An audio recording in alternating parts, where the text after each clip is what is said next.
For 22 years, I overlooked my younger daughter while openly favoring her older sister. When I finally realized the damage I'd done, I didn't try to earn her trust or rebuild our relationship. Instead, I tried to impose a twisted version of fairness, canceling her Paris trip because her sister couldn't afford one, and pressuring her to end her relationship with her wealthy boyfriend simply because her life had become better than her sister's. Can you imagine canceling your 22-year-old daughter's dream trip to Paris because her older sister couldn't afford to go? That's what I did. I, a mother, called my daughter and told her no. Not because of safety, not because of cost, but because it wouldn't be fair to her sister. Not fair to her sister, who was actually happy for her. I'm writing this from my empty house because I need someone to understand how I destroyed both my daughters' lives with one twisted logic, how I weaponized 22 years of guilt for neglecting one child into controlling her adult life. Now, both daughters have cut me off, and I have nothing but regret. Let me say that again, so you understand the level of delusion I was operating at. My daughter had saved for years. Her boyfriend wanted to take her on her first international trip ever. And I called her and told her no. She couldn't go because it wouldn't be fair. Not fair to who? To her sister. Her sister who never asked me to cancel it. Her sister who was actually happy for her. But I decided that equality meant identical experiences. And if one daughter couldn't have Paris, neither could the other. For months ago, I had two daughters who at least answered my calls. Now I have blocked numbers, returned letters, and the crushing realization that I destroyed both my daughters' lives by forcing them into a twisted version of equality that benefited no one. Let me start at the beginning because every terrible choice I made came from one moment, realizing I'd neglected one daughter while favoring the other, and then overcorrecting in the worst possible way. I have two daughters, Megan 25 and Sophie 22. For most of their lives I favored Megan. Not consciously at first, but looking back it was obvious. Megan was my first baby, the one who made me a mother. She was easy, good sleeper, happy disposition, hit all her milestones early. I doted on her. Sophie came 3 years later. Unplanned. I was still adjusting to one child when suddenly there were two. Sophie was a difficult baby. Colic, sleep issues, always fussy. I was exhausted and overwhelmed. I bonded with Megan easily. With Sophie it took longer. And by the time I did bond with her, the pattern was set. Megan was the priority. Throughout their childhood I invested more in Megan. More time, more attention, more money. When Megan wanted dance lessons, I signed her up immediately. When Sophie asked for art classes, I said we couldn't afford both. I went to all of Megan's dance recitals. I missed half of Sophie's school events because they conflicted with Megan's schedule. I helped Megan with college applications, essays, everything. Sophie largely did hers alone because I was busy. The favoritism was blatant. And I told myself it was just because Megan was older, needed more support, was more ambitious. All lies to justify my preference. Sophie grew up quiet and independent. She stopped asking me for things because she'd learned I'd say no or forget. She stopped sharing her achievements because I'd minimize them or compare them to Megan's. By the time Sophie graduated high school, we had a polite but distant relationship. I'd see her maybe once a week when she came home from college. We'd have surface-level conversations. She never shared anything real with me. Megan, meanwhile, called me daily. We were close. We were friends. Everything I'd wanted in a mother-daughter relationship. I didn't realize I'd sacrifice my relationship with Sophie to have it. 2 years ago, something happened that forced me to see the truth. Sophie's college roommate's mother met me at graduation. You must be so proud of Sophie. Full scholarship. Dean's List. Already has a job lined up. I smiled and nodded, but internally I was shocked. Full scholarship? Dean's List? Sophie had never told me. Later I asked her, "Why didn't you tell me about the scholarship or making Dean's List?" She shrugged. "Would you have cared?" "Of course I would have cared. Mom, you've never cared about what I do. You care about Megan. That's fine." I stopped expecting anything else a long time ago. It hit me like a truck. My daughter thought I didn't care about her. Sophie, that's not true. I love you just as much as Megan. Maybe you do, but you don't show it. You've never shown it. Megan is your daughter. I'm just the other kid who lives here. She left. I sat there, forcing myself to really look at my behavior. She was right about all of it. I'd neglected Sophie her entire life, missed her accomplishments, dismissed her interests, made her feel secondary to her sister. I felt horrible, guilty, determined to fix it. But instead of examining why I had favored Megan and working to build a genuine relationship with Sophie, I decided the problem was inequality. That if I just made everything perfectly equal going forward, Sophie would feel loved. So, I created rules, ridiculous, controlling rules that I convinced myself were fair. Whatever I did for one daughter, I had to do for the other. Whatever I bought one, I had to buy the other. No exceptions. First, this seemed reasonable. I started attending Sophie's events. I asked about her job. I tried to show interest, but then I took it too far. Megan was struggling financially. She'd graduated with a degree in art history and was working retail while trying to break into museum work. She was barely making ends meet. Sophie had graduated with a finance degree and landed a high-paying job at a consulting firm. She was doing well financially. This inequality bothered me a lot. When Megan called upset about not being able to afford a new laptop, I bought her one. Then I bought Sophie one too, even though she didn't need it and hadn't asked for it. Mom, I already have a laptop. A good one. I bought Megan one. It's only fair I buy you one too. But I don't need it. That's not the point. The point is equality. Sophie looked at me like I was crazy, but she took it. This became my pattern. Forced equality. Ignoring context, need, or desire. Just blind mechanical fairness. When Megan needed help with rent one month, I gave her $500. Then I gave Sophie $500 too. Even though she hadn't asked, didn't need it. When I took Megan out to dinner for her birthday, I insisted Sophie come too, even though Sophie had plans. We're celebrating as a family. Equally. Sophie started avoiding me. Mom, this forced equality thing is weird. Just treat us as individuals. I'm trying to make up for years of favoring Megan. I need to be fair. Fair doesn't mean identical. Fair means treating each of us according to our needs and situations. But I didn't listen. I was so caught up in my guilt about neglecting Sophie that I'd swung to the opposite extreme. Then came the Paris trip. Sophie's boyfriend, James, comes from money. Old money. His family is wealthy in a way that's hard to comprehend. Sophie and James had been dating for a year. He was kind, respectful, treated her well. I liked him, though I was intimidated by his family's wealth. For Sophie's 22nd birthday, James wanted to take her to Paris. A week-long trip. He'd pay for everything. Flights, hotel, meals, everything. Sophie was ecstatic. She'd never been to Europe. Never been on a real vacation. She'd always been too busy working and studying. She told me about it over dinner. Mom, James is taking me to Paris for my birthday. Can you believe it? I've always wanted to go. I should have been happy for her. Should have celebrated her joy. Instead, my first thought was, but Megan can't afford to go to Paris. That's wonderful, honey, I said, forcing a smile. But inside I was already scheming. This wasn't fair. Megan had never been to Paris either. If Sophie got to go, Megan should too. That night I called Megan. Your sister is going to Paris with James. That's cool. Good for her. Don't you think it's unfair that she gets to go and you don't? Silence. Mom, what are you doing? I'm just saying if one daughter gets a trip to Paris, both should. Sophie's boyfriend is paying. I'm not dating someone rich. That's life. But it creates inequality in your experiences. She'll have these memories and you won't. So we're different people with different lives. I'm happy for her. But I wasn't. I couldn't stand the idea that Sophie would have something Megan didn't. The next day I called Sophie. We need to talk about this Paris trip. What about it? I don't think you should go. What? Why? Because it's not fair to Megan. She can't afford a trip to Paris. It's not right for you to go when your sister can't. Sophie laughed. Thought I was joking. Mom, I'm not turning down a trip to Paris because Megan can't afford one. That's insane. It's not insane. It's fairness. I've been trying to treat you girls equally, and this violates that. You've been treating us identically, which is different from equally.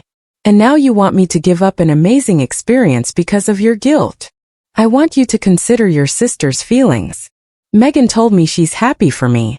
She doesn't care. She's just being nice. Deep down it must hurt her. Sophie's voice got cold. Let me get this straight. You neglected me my whole life. Gave Megan everything. Now that I have something good happening, you want to take it away to make things fair? You're trying to make up for the past by ruining my present? That's your solution. I'm asking you not to go to Paris, or to pay for Megan to come too. I can't afford to pay for Megan. And James invited me, not me and my sister. Then you shouldn't go. She hung up on me. I convinced myself I was right, that I was protecting Megan's feelings, that Sophie was being selfish. Sophie went ahead with plans for the trip, booked time off work, was getting her passport updated. 2 weeks before they were supposed to leave, I made my move. Sophie came over for dinner. I'd invited both girls, telling them I wanted to talk. I've made a decision, I announced. Sophie, you're not going to Paris. Excuse me. I've thought about this a lot. It's not fair to Megan, so you're not going. You can't stop me. I'm 22 years old. If you go, I'll be very disappointed, and I'll have to reconsider our relationship. Megan jumped in. Mom, what are you doing? I never asked for this. You don't have to ask. I'm your mother. I see that this is unfair. I'm fixing it. By threatening Sophie. By taking away her trip. This is insane. This is equality. Sophie stood up. I'm going to Paris. You can't stop me. And if you have a problem with that, then we don't need a relationship. She left. I turned to Megan. Can you believe how selfish she's being? Megan stared at me. The only selfish person here is you. You're not protecting my feelings. You're solving your guilt by punishing Sophie. I'm done with this. She left too. I sat there, convinced they'd both calm down and see reason. They didn't. Sophie went to Paris, posted beautiful photos on Instagram, the Eiffel Tower, the Louvre, cafes along the Seine. I stewed in resentment the entire week she was gone. When she got back, I called her. We need to talk about your relationship with James. What about it? I don't think it's healthy. Why? Because he took me on a nice trip. Because he can provide a lifestyle you can't afford on your own. It creates dependency. And it's not fair to Megan that you get to live this comfortable life while she struggles. Are you seriously telling me to break up with my boyfriend because he has money? I'm saying the inequality it creates is problematic for our family. Sophie was quiet for a long moment. You're not protecting Megan.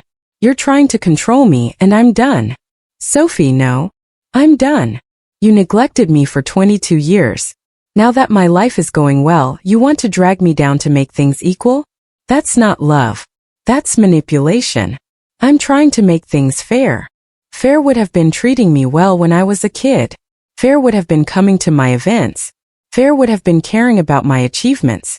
You can't make up for 22 years of neglect by destroying my happiness now. She hung up. I was furious. How dare she throw my past mistakes in my face when I was trying to do better? I called Megan expecting her to back me up. Mom, you need to stop. Stop what? Trying to treat you fairly. You're not treating me fairly. You're treating me like I'm fragile and jealous. I'm happy for Sophie. I don't need you to punish her on my behalf. But the inequality is fine. We're different people with different lives. Sophie has a wealthy boyfriend. Good for her. I'm dating a teacher I love. Good for me. We're both happy. You're the only one with a problem. I just don't want you to feel less than. I don't. Until you started acting like I should. Your guilt is ruining both our relationships with you. She hung up too. For a few weeks, I had minimal contact with either daughter. Short texts, no calls, no visits. Then Sophie called. Mom, I need to tell you something. James and I are moving in together. He has a condo downtown that his family owns. I'm giving up my apartment and moving in with him. My immediate reaction. That's not fair to Megan. She has to pay rent and you won't. Are you kidding me right now? I'm serious. How is Megan supposed to feel knowing her sister is living rent-free in a luxury condo? Megan is living with her boyfriend in his apartment. She's not paying full rent either. But he's not wealthy. It's different. Why? Because the dollar amount is different? Megan is just as happy in her situation as I am in mine. I don't approve of you moving in with James. The lifestyle difference it creates is too much. I don't need your approval. I'm 22. I'm financially independent. I'm doing this. If you do, I'll have to reconsider my relationship with you. This forced inequality is tearing our family apart. The only thing tearing this family apart is you. Your obsession with making everything exactly equal is insane. I'm trying to fix what I did wrong by doing something different wrong. You neglected me for years. That was bad. Now you're trying to control my adult life to ease your guilt. That's also bad. The solution isn't swinging from one extreme to the other. What should I do then? I asked, genuinely confused. Treat us like individuals. Be happy when good things happen to us. Stop comparing our lives, and for God's sake, go to therapy and deal with your guilt instead of making it our problem. She hung up. Sophie moved in with James. I didn't speak to her for weeks. Then Megan called. Mom, I need you to hear this. Sophie called me crying yesterday. She wanted to share that she got a promotion at work. She's now one of the youngest senior analysts at her firm. She's thrilled. That's wonderful. She didn't call you to tell you. Do you know why? I didn't answer. Because she knew you'd find a way to make it about inequality. About how it's not fair that she's succeeding when I'm still in retail. She couldn't even share her joy with her mother because of your obsession. I just want things to be fair. They are fair. We're different people. We have different careers, different partners, different lives. That's not unfair. That's normal. But after how I treated Sophie as a child, I need to make up for it. Then be a supportive mother now. Be happy for her. Celebrate her achievements. Don't punish her for succeeding. I'm not punishing her. Yes, you are. You canceled her Paris trip in your mind. You tried to make her break up with James. You disapprove of her living situation. You can't be happy for her because you're so focused on manufactured fairness. What about you? I asked. Don't you feel bad that Sophie has more? No, I'm happy for my sister. I love her. I want good things for her. Your guilt is trying to create a competition that doesn't exist. Megan paused. Mom, I need you to understand something. Your favoritism hurts Sophie deeply, but your overcorrection is hurting both of us. Sophie feels controlled and resented. I feel patronized and pitied. Neither of us feels loved. I do love you both. Then show it by letting us live our lives. Stop trying to make everything equal. Stop using me as an excuse to control Sophie. Just be our mom. She hung up. I sat with that conversation for days, slowly realizing that she was right. I'd been so focused on achieving mechanical equality that I'd forgotten what actually mattered. Supporting my daughters as individuals. I wrote both girls letters apologizing, trying to explain my thinking and how I now saw it was wrong. Sophie's response. I appreciate the apology, but words aren't enough. Until your actions change, I need distance. Megan's response. I'm glad you're seeing the problem. But you've hurt Sophie badly with this. She's pulling away from both of us. Fix this. I tried. I really did. I stopped making comments about fairness. Stopped comparing their lives.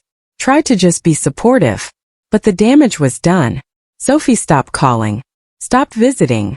Our relationship became birthday texts and occasional awkward dinners. Megan tried to maintain our relationship, but she was angry with me for driving Sophie away. 3 months after the equality campaign began, I got an email from Sophie.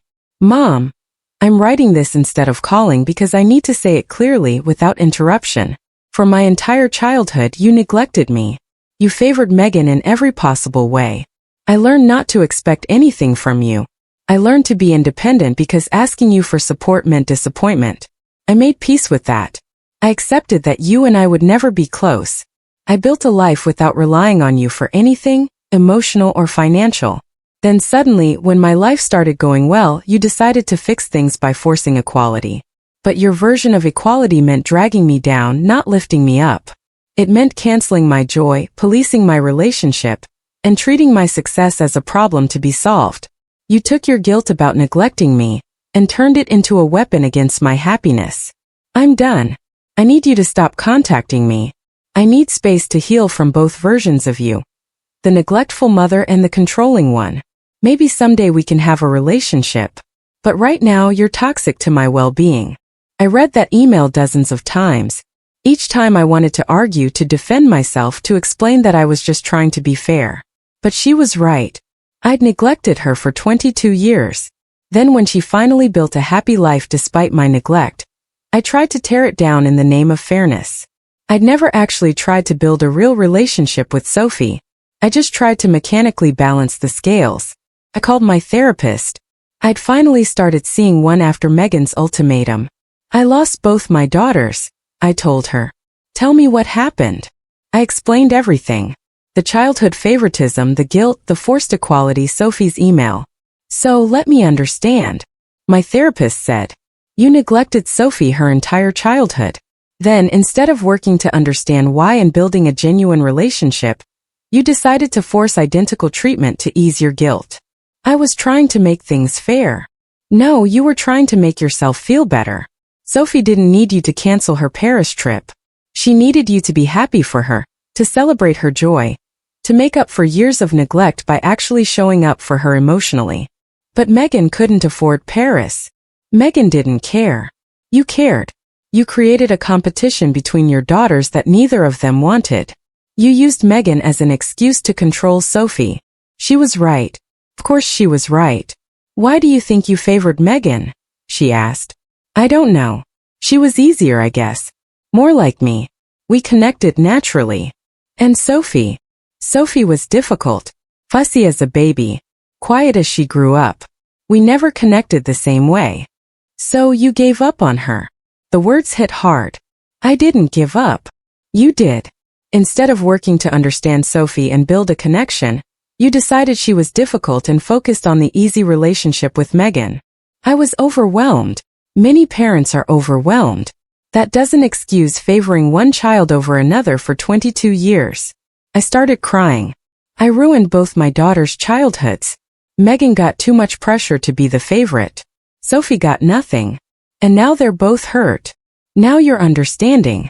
The question is, what are you going to do about it? How do I fix this? You can't fix 22 years of damage quickly, but you can stop making it worse. Stop trying to force equality. Stop using guilt as a guide. Start treating your daughters as individuals. Start celebrating their different paths. And give Sophie the space she's asking for. But if I give her space, I might lose her forever. You might. That's the consequence of your actions. But pushing now will guarantee you lose her. Space gives her room to heal. Pushing just re-traumatizes her. I left that session with clarity but no comfort. I respected Sophie's request for space. No calls, no texts, just a quiet respect for her boundary. Megan and I still saw occasionally. Our relationship was strained but present. How's Sophie? I'd ask. She's good. Really happy with James. Doing well at work. That's wonderful. Do you mean that, or are you thinking about how it's not fair to me? I mean it. I'm working on it. Megan studied my face. I hope so, because Sophie's not coming back until you actually change. And honestly, I'm not sure I want to be close to you until you deal with your issues. Are you cutting me off too? I'm maintaining low contact. I love you, but I don't like who you've become. The mom who neglected Sophie was bad. The mom who tried to control her was worse. I'm waiting to see if there's a third version who can just be supportive. That hurt, but it was fair. 6 months passed. I stayed in therapy, worked on my guilt, my control issues, my inability to treat my daughters as individuals. I learned that my favoritism of Megan stemmed from seeing myself in her. I projected my dreams and desires onto her, making her responsible for fulfilling what I hadn't achieved. I learned that my rejection of Sophie came from her being different from me. Instead of celebrating her independence and strength, I'd labeled her as difficult and pulled away. I learned that my forced equality was just control with a prettier name.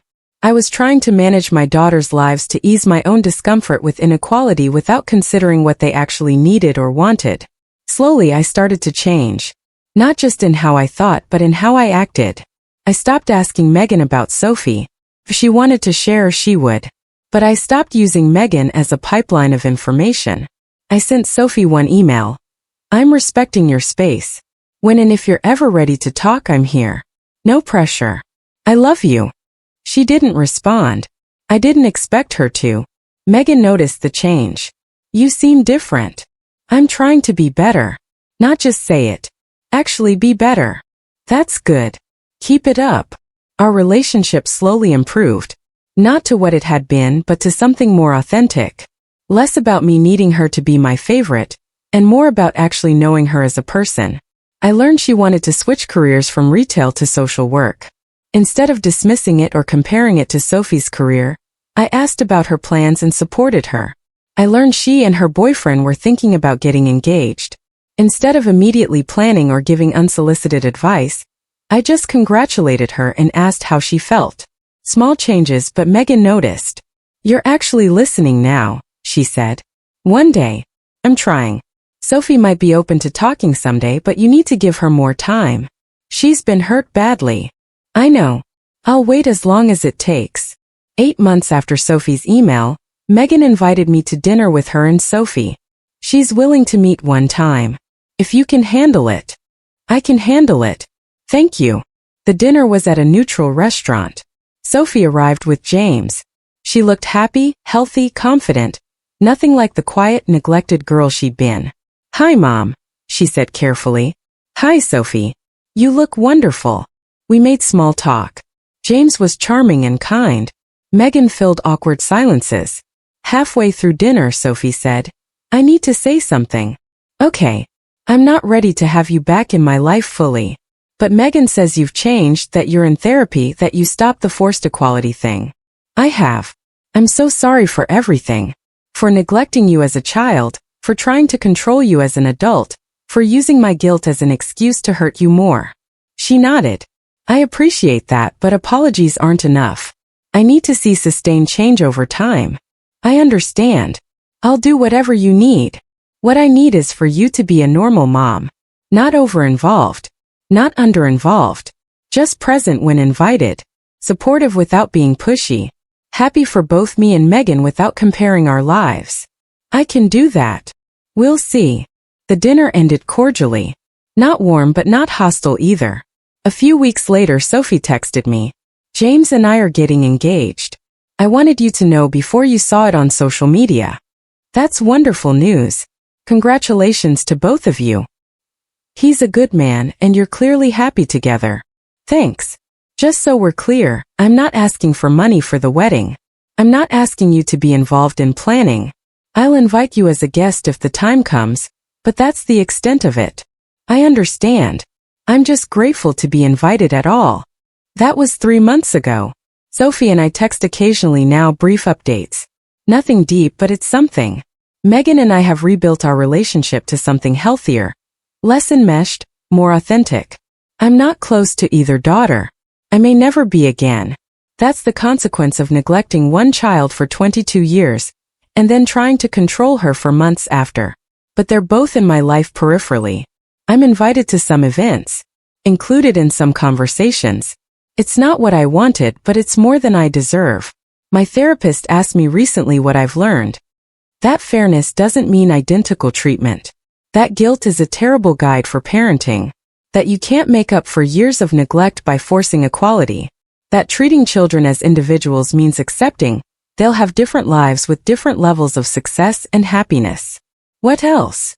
That I almost lost both my daughters because I couldn't handle one succeeding after years of me neglecting her.